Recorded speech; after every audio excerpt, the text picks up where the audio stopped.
अधिक दलितों पर, महादलितों पर, अति पिछड़ों पर या अन्य पिछड़ी जातियों पर कौन से पार्टी के गुंडों ने अत्याचार किया है? और ये मैं नहीं कह रहा हूँ, ये देश का संविधान कहेगा, ये कोर्ट कहेगा।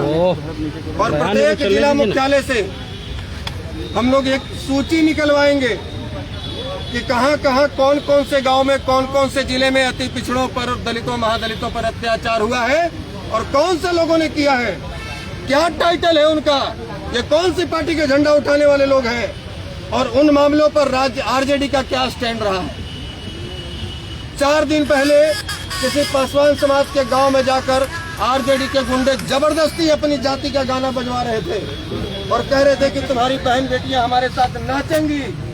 कौन सा बिल में घुस गई थी ये चोहिया उस समय? इसका आवाज क्यों नहीं निकला?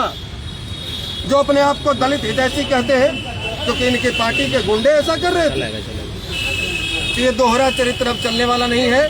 पूरे बिहार के अति पिछड़े दलित, महादलित लोगों के बीच में जाएंगे और इनकी असलियत से पूरे बिहार की जनता को वाकिफ करवाएंगे। अब आशुतोष कुमार का केवल एक ही मिशन है। जैसा कि भैया A2Z की जो बात थी, जैसे आप कहते रहे हैं, आपके मंच पर भी आ चुके हैं, वही करवाएं।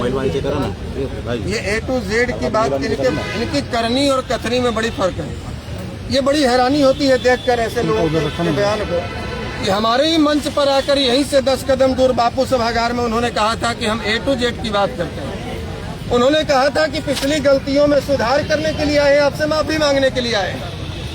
के बाद इसी बापू सभागार में, उसी मंच पर जो व्यक्ति कहता है कि हम सबको सम्मान देते हैं और सबको साथ लेकर चलते हैं 100%, A2Z मतलब 100%, यानी कि हर जाति के, हर वर्ग के लोगों को साथ लेकर चलेंगे। और ठीक 20 दिन में भूल गए। इनकी याददाश्त इतनी कमजोर है, आलोक मेहता जी के मंच पर आकर कहते हैं कि 100 में 90 शोषित है, 90 भाग हमारा है। तो भैया फिर A2Z की बात कैसे करते हैं आप? के से लेके एस तक, से लेके यू तक कीजिए ना, जेड तक कीजिएगा तो 10% को भी जोड़ना चाहिए। तो इनकी करनी और कथनी में बहुत फर्क है। तो आप मानते हैं कि लेकिन आशुतोष जी, आप जब कर दी एक उपचुनाव में आप खुद प्रचार करने गए राष्ट्रीय जनता दल के, और आपने उस समय वो बयान दिया कि उन्होंने 5 लोगों को भूमिहार समाज से MLC बनाया, इसलिए मैं उनके साथ हूँ। तो अभी ऐसा क्या हो गया? और आप काफी दिन से आप राजनीतिक रूप से गायब भी थे, तो ऐसा आखिर क्या हो गया? देखिए बता रहे हैं, राजनीति में गायब वो लोग होते हैं जिनको विरासत में राजनीति मिली होती है। उनको लगता है कि चुनाव के समय कोई परमेश्वर मुखिया नाम जैसा कोई चिन्ह निकालेंगे और फिर सब लोग हमको वोट दे देंगे, तो 5 साल तक चांदी के चम्मच और सोने के प्लेट में खाना खाते रहिए, हेलीकॉप्टर पर घूमते रहिए, ऐसे ऐसे हाथ हिलाते रहिए और ऐसी कमरा में प्रेस कॉन्फ्रेंस करते रहिए, राजनीति उनकी होती रहेगी। जिनको आप कह रहे हैं कि हम लोग राजनीति में गायब और वो राजनीति में सक्रिय है, तो कोई एक उदाहरण बताए में किसी जिले में पद यात्रा की हो। आज कई लोग संघर्ष कर रहे हैं, बिहार में पद यात्रा कर रहे हैं, और ये सामने जो आपका व्यक्ति है खड़ा है, ये भी 4000 गाँव का दौरा किया है पिछले 12 सालों में।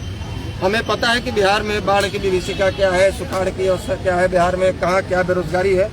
अब आपके पॉइंट पर आते हैं, जो आपने कहा, या आपका भी सवाल लगभग सिमिलर है कि आप भी उनके साथ जा रहे थे और आपने कहा कि उनके प्रचार में गए थे। ये सच बात है कि गलती इंसान से ही होती है। हमको लगा था कि कुत्ता का पोंछ सीधा हो सकता है, लेकिन 6 महीने तक पाइप में डाल के रखने के बाद जब पाइप हटाए तो पता चला कि पोंछ वैसे ही टेढ़ा है। हम नाली से उठाकर सोफा पर बैठाने की बात कर रहे थे, लेकिन उनको वापस नाली पसंद है। हम प्रोग्रेसिव बिहार करने वाले उस युवा को पसंद कर रहे थे या समर्थन कर रहे थे। मंचों से वाहवाही लूटते चल रहे थे कि हम तो बिहार को अव्वल राज्यों की श्रेणी में बना देंगे, हम तो बिहार में रोजगार देने वाली फैक्ट्री लगाएंगे, हम तो बिहार को IT हब बनाएंगे, हम तो बिहार को शिक्षित बिहार बनाएंगे, अगड़ा बिहार बनाएंगे। हम वैसे झूठा और फरेब वादा करने वाले लोग का समर्थन कर रहे थे, लेकिन उनका चाल और चरित्र बहुत दिन तक टिका नहीं और ये तुरंत उजागर हो गया कि आखिर उनकी मानसिकता उनके पिताजी वाली ही है। और इनके लोग कहते हैं कि ब्रह्मेश्वर मुखिया जी हत्यारा हैं। ये आपको कहने का अधिकार किसी ने नहीं दिया है। जब कोर्ट ने बाइज्जत बरी किया तो ये कहने का अधिकार किसी ने नहीं दिया है।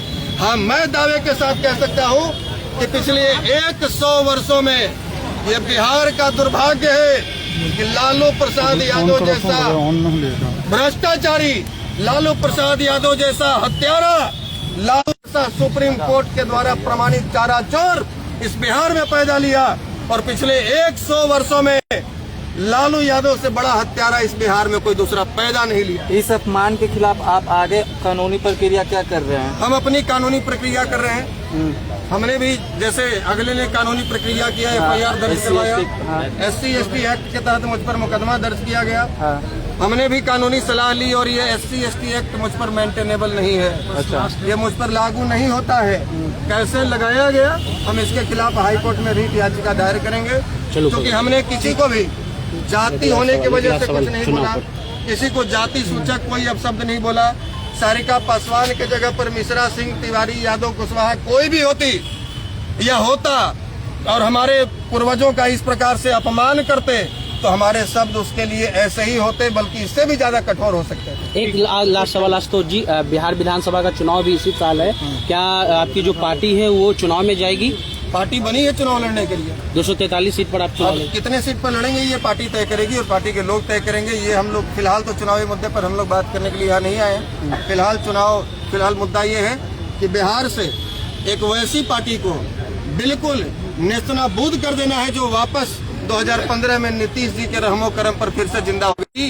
मरण सैया पर उस पार्टी को पहुंचाने के लिए आशुतोष कुमार संकल्पित है और पूरे बिहार के 243 विधानसभा में घूमकर घर घर जाकर इनकी सच्चाई से बिहार के लोगों को रूबरू कराएंगे। चलिए ठीक।